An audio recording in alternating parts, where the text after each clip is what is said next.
Hey everybody, it's Tom here, and today I'm going freeform with a quick look at Trials Rising on Switch. Now, I played this over the weekend just to get a quick sense of how it runs in docked and portable, and I figured I'd just kind of riff off here and give the general details of how it looked in the build-up to release, which should be the 26th of February, so not too long, but just a quick sample of what we might expect once it lands. So, Switch version here, just on its own. I didn't have time to check out the PS4, but right away I noticed, there are a few concessions made with the Switch game here.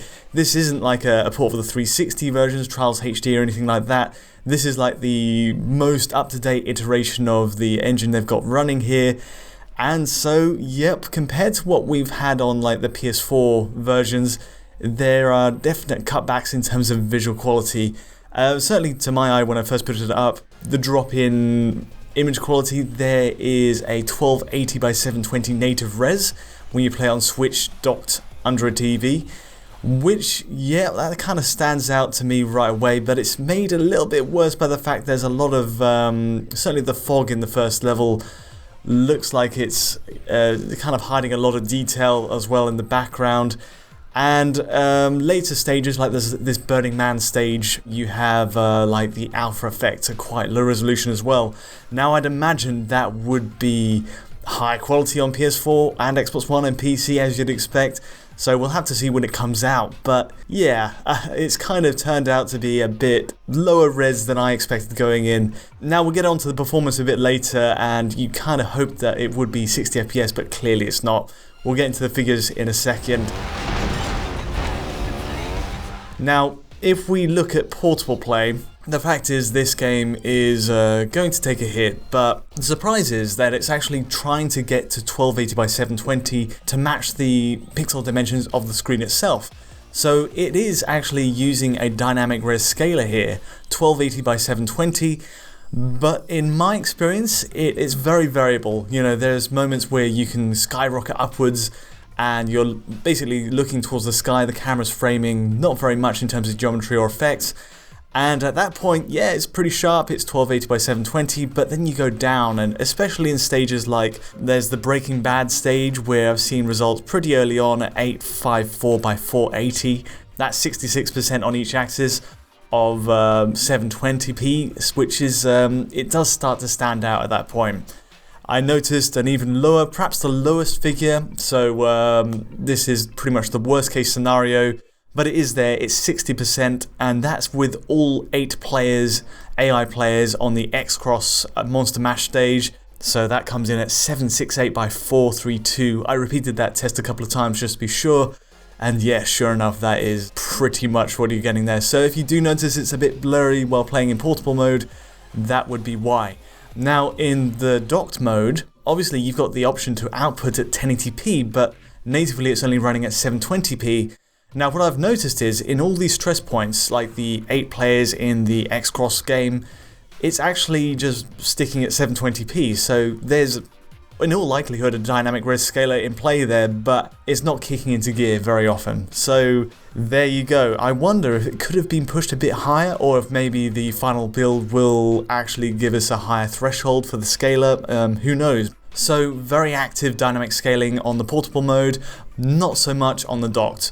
Now, if you compare the visuals side by side, there's not a lot else going on. You're basically looking at 2 very different resolutions at any given point, but besides that, the visual quality of the alpha effects, the use of the smoke behind and the geometry draw distances, the shadows, the texture quality, these are all facets that stay pretty much locked in place regardless of how you play it, which falls in line with a lot of Switch titles come to mind, but that's how they've designed it for this one. Now, the only difference I've really seen here is in anisotropic filtering quality on the ground, which is kind of par for course with a lot of Switch games where resolution is the only differentiating factor.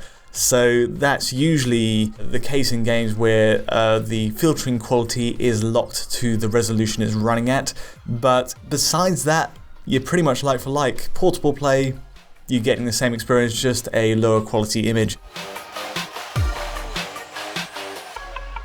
Now, I will say, I've had an awful lot of fun with the game despite this, and kind of accepting the blurry image quality that I'm used to. The core gameplay is intact, and I'm having a blast. It's kind of a similar trial and error approach you have to the game, and that links into the performance. Basically, we're looking at a downgrade from the 60 FPS experience we're used to on console versions, and we can probably expect from PS4 and Xbox One. But yeah, it's 30 FPS, a locked 30 FPS, so the concession to go for 720p in docked play is only really to the end of getting a 30 FPS cap, and generally speaking, it is pretty much sticking to that point from what I've tried so far. I played for about an hour, first at docked and then at portable, and yeah, it is a pretty rigid 30 FPS line. There are stutters when you have kind of like an auto retry, you go back to the last rally point, but other than that, not too much to speak on in terms of drops with docked. Now, there is an obvious issue here, which is the frame pacing. Yeah, that's not looking too great. Sad to say, it's skipping between 16 milliseconds and 50 milliseconds either side of the 33 that we're trying to lock down on, and the net result is, as you'd expect, it doesn't feel as smooth as it should even when it's locked to the top number. Now, it is variable. I have noticed whole stages go by and it's been absolutely flawless, you know, perfect frame pacing. But then there's the stage like the Flaming Man stage where it's really abundantly obvious all the way through, and it's quite aggressive too. So that stacks on top of the disappointment about the 30 FPS. I mean, it could be fixed. And I say it could be fixed because if we switch over to the portable mode, well, what do we have here? Well, the same stage running pretty much locked 30 FPS, but no frame pacing issue whatsoever. It just sort of rides right through, no issues, and it's kind of a surprise, and I'm not exactly sure why. I've tried several stages, ran it all through my tools, and there's not so much as a hint of a frame pacing issue or blip up to 50 milliseconds, which is usually the telltale sign.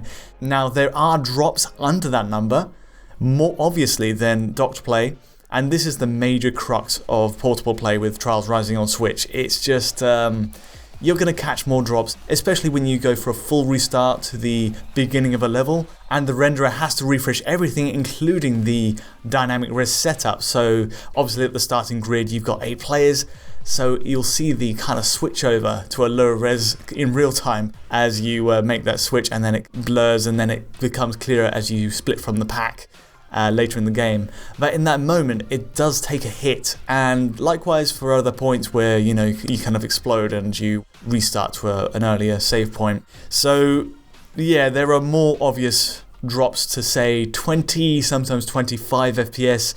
This isn't looking at the game with online. I haven't tried that yet, but as an indicator of where it stands with just 8 AI players, which you'd presume is like the max load without involving network play, that's where it stands. So yeah, potentially it could go either way later on in the game. I'm not sure yet, but as a quick sample, this is what we got, and so I'm really hopeful when I look at this later in the week at the full version, we're going to get better. And this is maybe a earlier build that they've just trialed to just get a sense of the networking quality and how that fits together on Switch and the other consoles.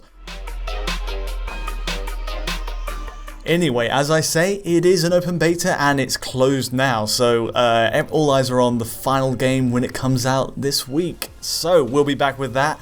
Hope you found this off the cuff look at it useful anyway. I did have fun with it over the weekend. You know, these are just technical tidbits that you might want to consider as you go in.